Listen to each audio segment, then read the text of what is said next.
বর্তমান অধিদপ্তর মহাপরিচালক না থাকায় 47,000 নার্স ও মিডওয়াইফের যাবতীয় প্রশাসনিক ও 1 লক্ষ শিক্ষার্থীর শিক্ষা কার্যক্রম ব্যাহত হচ্ছে। আগামী 3 কর্মদিবসের মধ্যে বাস্তবায়ন না করা হলে সারা দেশে নার্স ও মিডওয়াইফগণ সর্বাত্মক কর্মবিরতি দিতে বাধ্য থাকবে। অত্যন্ত পরিতাপের বিষয় যে হাসপাতালে রোগীর সেবা অক্ষুণ্ণ রেখে নার্স ও মিডওয়াইফগণ উল্লিখিত কর্মসূচি পালন করলেও অদ্যাবধি সরকারের পক্ষ থেকে এই যৌক্তিক এক দফা দাবি সম্পূর্ণরূপে বাস্তবায়নের উদ্যোগ নেওয়া হয়নি। ইতিপূর্বে নার্সিং পেশার বিভিন্ন দাবি আদায়ে আপনাদের আন্তরিকতা ও অকৃত্রিম সহযোগিতা নার্স সমাজ সবসময় শ্রদ্ধার সাথে স্মরণ করেন। নার্সিং পেশার উন্নয়নের লক্ষ্যে অতীতের ন্যায় আপনাদের সর্বাত্মক সহযোগিতা ও পরামর্শ বিনয়ের সাথে প্রত্যাশা করছি। 2024 সালে বৈষম্য বিরোধী রাষ্ট্র বিনির্মাণে নতুন স্বাধীনতা যুদ্ধে যে সকল দেশপ্রেমিক ও স্বাধীনতা পিপাসী বীর যোদ্ধাগণ বিগত স্বৈরাচারী সরকারের পুলিশ ও সন্ত্রাসীদের গুলিতে শাহাদত বরণ করেছেন, আমরা তাদের জানাই শ্রদ্ধা এবং তাদের আত্মার মাগফিরাত কামনা করছি।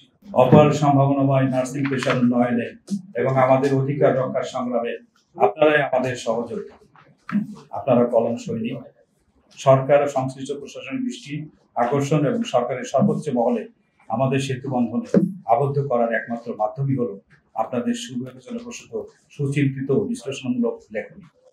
দ্বারস্থ হয়েছি, প্রত্যাশা করছি এতে দূর হবে নার্সিং সার্ভিস শিক্ষা ও প্রশাসন সকল বৈষম্য, অসঙ্গতি, অবমূল্যায়ন এবং নিরসন হবে সৃষ্ট সকল জটিলতা ও অধিদপ্তর প্রতিষ্ঠার পূর্ব পর্যন্ত 40 বছর নার্সগণই পরিদপ্তরের পরিচালক পদে অধিষ্ঠিত ছিলেন।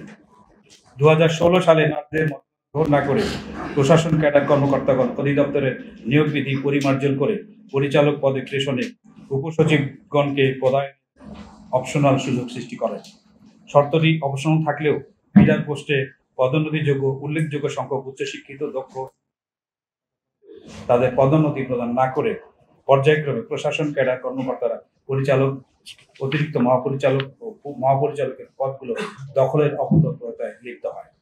ফলে নার্সদের অধিষ্ঠিত হওয়ার আকাঙ্ক্ষা অধরাই থেকে যায়। সংগ্রামী কলম সৈনিকগণ, নিয়োগ বিধিমালা অনুযায়ী নার্সগণকে 4র্থ গ্রেড পর্যন্ত পদোন্নতি দেওয়ার বিধান রয়েছে। তবে অত্যন্ত বিষয়ে যে প্রাপ্য পদোন্নতি যথাসময়ে প্রদান না করে চাকরির শেষ সময়ে সান্ত্বনা পুরস্কার হিসেবে 9ম গ্রেডে পদোন্নতি প্রদান করা হয়ে থাকে, যার ফলে 95% নার্স একই পদে থেকে অবসরে যান। অন্যদিকে পদোন্নতি প্রাপ্ত এবং তদন্ত পদগুলো বছরের পর বছর শূন্যই থেকে যাচ্ছে। এ থেকে অনুমেয় যে ইচ্ছাকৃতভাবেই প্রশাসন নার্সগণকে তাদের পরিচালক পদে অধিষ্ঠিত হওয়ার সুযোগ প্রদান করতে চায় না। দেশের চিকিৎসক, কৃষিজীবী সহ সকল অধিদপ্তরের মহাপরিচালক সংশ্লিষ্ট পেশাজীবীদের মধ্য থেকে পদায়ন করা হলেও উদ্দেশ্য প্রণোদিতভাবে পেশাকে গতিহীন স্থবির করতে নার্সদের অধিদপ্তর নার্সিং পেশাজীবীদের মহাপরিচালক হিসেবে পদায়ন করা হয় না, যা নার্স ও মিডওয়াইফ পেশাজীবীদের সাথে এক ধরনের প্রতারণা। গত 2016 সাল থেকে 2024 সাল পর্যন্ত মহাপরিচালক ও পরিচালকের পদ সময়ে নার্সদের প্রাপ্যতা পূর্ণ করে প্রশাসন ক্যাডারদের পদায়ন করলেও নার্সিং এর দৃশ্যমান কোনো উন্নয়ন সাধিত হয়নি।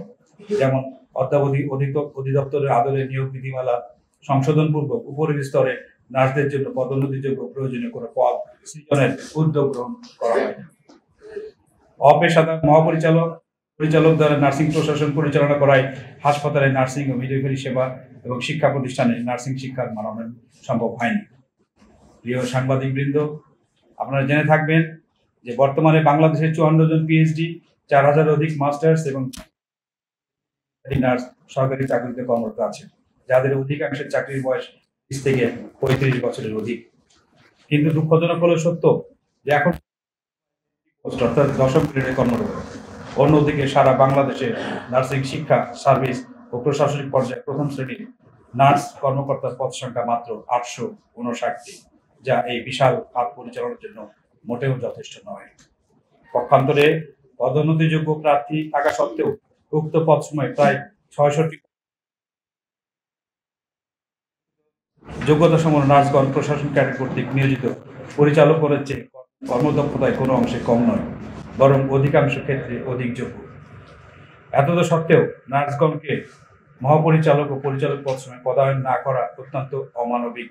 নার্সরা নিজ পেশায় বঞ্চনা ও বৈষম্যের শিকার। প্রিয় সুধী, নার্সিং ও মিডওয়াইফারি কাউন্সিল পেশাজীবী নার্স ও মিডওয়াইফগণকে পেশাগত লাইসেন্স প্রদান ও তাদের কাজের মান করে থাকে। এছাড়া নার্সিং ও মিডওয়াইফারি শিক্ষা কারিকুলাম প্রণয়ন, শিক্ষা প্রতিষ্ঠানের শিক্ষা কার্যক্রমের মান ও এই কাউন্সিল নিয়ন্ত্রণ করে থাকে। প্রতিবেশী দেশ ভারত, পাকিস্তান, শ্রীলঙ্কা সহ বিশ্বের যে কোনো দেশের নার্সিং ও মিডওয়াইফারি জনবল বিশ্লেষণ করলে দেখা যায় যে কাউন্সিলের প্রেসিডেন্ট, রেজিস্ট্রার এবং অন্যান্য সদস্যগণ নার্সিং পেশাজীবীদের মধ্যে থেকে নিয়োগ করা হয়। কিন্তু উদ্দেশ্যমূলকভাবে বাংলাদেশের নার্সিং ও মিডওয়াইফারি কাউন্সিলের প্রেসিডেন্ট ও রেজিস্ট্রার পদে ভিন্ন পেশার প্রশাসন ক্যাডারদের পদায়ন করা হচ্ছে, যা একেবারেই অগ্রহণযোগ্য। এক্ষেত্রে উল্লেখ্য যে বাংলাদেশ প্রতিষ্ঠাকালীন সময় থেকে 2023 সাল পর্যন্ত রেজিস্ট্রার পদে নার্সগণই সফলতার সাথে দায়িত্ব পালন করে আসছিলেন। পরবর্তীতে ইচ্ছাকৃতভাবে কাউন্সিল রেজিস্ট্রার পদে প্রশাসন ক্যাডারের কর্মকর্তাগণকে প্রদান করা হচ্ছে। এর ফলে নার্সিং পেশার টেকনিক্যাল দক্ষতা, বিষয়সহিতা জ্ঞান এবং প্রশাসনিক কার্যক্রমে নার্সদের অংশগ্রহণ ব্যাহত হচ্ছে। নার্সদের প্রশাসনিক ও শিক্ষাগত কার্যক্রম সঠিকভাবে পরিচালিত হচ্ছে না, যা নার্সিং ও মিডওয়াইফারি পেশার মান উন্নয়নের অন্যতম অন্তরায়। এমত অবস্থায় নার্সিং ও মিডওয়াইফারি পেশার উন্নয়ন ত্বরান্বিত করতে হলে এই দুটি প্রতিষ্ঠানে পেশাগত দক্ষ নেতৃত্ব এবং সঠিক প্রশাসনিক কাঠামোর কোনো বিকল্প নেই। জাতির বিবেক খ্যাত সাংবাদিকবৃন্দ, আমরা অত্যন্ত দুঃখের সাথে জানাতে চাই, নার্সিং ও মিডওয়াইফারি অধিদপ্তর ও কাউন্সিলের দায়িত্বশীল পদ প্রশাসন ক্যাডারের কর্মকর্তাগণ অব্যাহতভাবে নার্স ও মিডওয়াইফগণকে তুচ্ছ তাচ্ছিল্য করে আসছে। এছাড়া নার্স মিডওয়াইফগণ মাঝে মাঝে উক্ত কর্মকর্তাগণ দ্বারা কটাক্ষের শিকার হয়ে থাকে। নার্সিং বিষয়ে প্রাতিষ্ঠানিক শিক্ষা না থাকার কারণে এই কর্মকর্তাগণ প্রায়শই নার্সদের উচ্চশিক্ষা নিয়ে কুরুচিপূর্ণ মন্তব্য ও অবজ্ঞ করে থাকেন। এরই একটি উদাহরণ, গত 8 সেপ্টেম্বর 2024 তারিখে একজন বদলি প্রার্থী মাকসুরা নূর অতিরিক্ত সচিবের সাথে সাক্ষাৎ করতে গেলে তিনি নার্সদের পেশা ও তাদের চাকরি সম্পর্কে কটূক্তি করেন এবং নার্সদের দ্বিতীয় শ্রেণীর পদমর্যাদা প্রদান করা ভুল হয়েছে বলে মন্তব্য করেন। উক্ত মন্তব্যের প্রেক্ষিতে দেশের নার্স ও মিডওয়াইফগণ ক্ষোভে ফেটে পড়েন। পরবর্তীতে সকল স্তরের নার্স ও মিডওয়াইফদের প্রতিনিধিত্বে নার্সিং ও মিডওয়াইফারি সংস্কার পরিষদ গঠন করা হয়। উক্ত পরিষদ নার্সিং ও মিডওয়াইফারি অধিদপ্তর এবং বাংলাদেশ নার্সিং ও মিডওয়াইফারি কাউন্সিল হতে প্রশাসন ক্যাডারদের প্রত্যাহারপূর্বক নার্স ও মিডওয়াইফদের পদায়নের লক্ষ্যে এক দফা দাবি আদায়ে গত 9 সেপ্টেম্বর আন্দোলন কর্মসূচি সমূহ হাসপাতালে রোগী সেবা অব্যাহত রেখে স্বাস্থ্য সেবা এবং নার্সিং ও মিডওয়াইফারি শিক্ষা প্রতিষ্ঠানে অবস্থান ও বিক্ষোভ কর্মসূচি পালন করতে হবে। নার্সিং ও মিডওয়াইফারি অধিদপ্তর এবং বাংলাদেশ নার্সিং ও মিডওয়াইফারি কাউন্সিলে অবস্থান ও বিক্ষোভ কর্মসূচি পালন বরাবরের স্মারকলিপি প্রদান, ঢাকা কেন্দ্রীয় শহীদ মিনারে উপস্থিতি এবং মাননীয় প্রধান উপদেষ্টা বরাবরের স্মারকলিপি প্রদান, দেশব্যাপী বিভাগীয় কমিশনার, জেলা প্রশাসক এবং উপজেলা নির্বাহী অত্যন্ত পরিতাপের বিষয় যে হাসপাতালে রোগীর সেবা অক্ষুণ্ণ রেখে নার্স ও মিডওয়াইফগণ উল্লিখিত কর্মসূচি পালন করলেও অদ্যাবধি সরকারের পক্ষ থেকে এই যৌক্তিক এক দফা দাবি সম্পূর্ণরূপে বাস্তবায়নের উদ্যোগ নেওয়া হয়নি। তবে একটি বিষয়ে মাননীয় স্বাস্থ্য উপদেষ্টা মহোদয়কে ধন্যবাদ জানাতে চাই যে নার্স মিডওয়াইফদের দাবির প্রেক্ষিতে নার্সিং ও মিডওয়াইফারি কাউন্সিলে রেজিস্ট্রার পদে সাময়িকভাবে একজন অবসরপ্রাপ্ত নার্সিং কর্মকর্তা দায়িত্ব প্রদান করেছে।